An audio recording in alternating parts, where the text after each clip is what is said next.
হরে কৃষ্ণ। কৃষ্ণ কথা ওই তপর্ণা চ্যানেলে সকল বন্ধুদেরকে জানাই স্বাগত।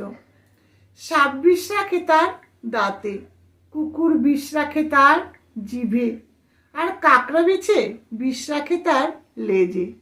মানুষ একমাত্র প্রাণী যে বিষ রাখে কোথায় জানো? তার অন্তরে। আচ্ছা, এবার বলবো, সকলেই কি অন্তরে বিষ রাখে? না, সকলেই নয়।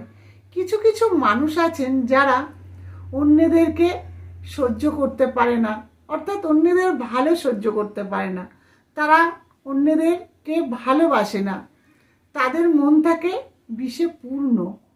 ভগবান আমাদের সুন্দর মন দিয়েছেন, এবার আমরা মনটাকে কোন কাজে লাগাবো? খারাপ কাজে না ভালো কাজে? সেটা কিন্তু আমাদের নিজেদেরকেই ঠিক করতে হবে।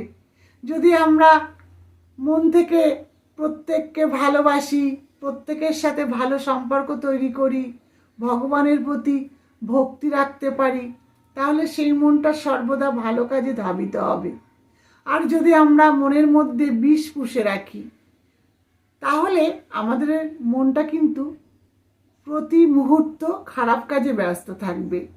তাই বলবো, অন্তরে বিষ নয়, মধু রাখতে হবে। মধু মানে কি? সকলের প্রতি প্রেম, ভালোবাসা, ভগবানের প্রতি ভক্তি। তাহলেই নিজেকে অনেক ভালো রাখা যাবে। হরে কৃষ্ণ।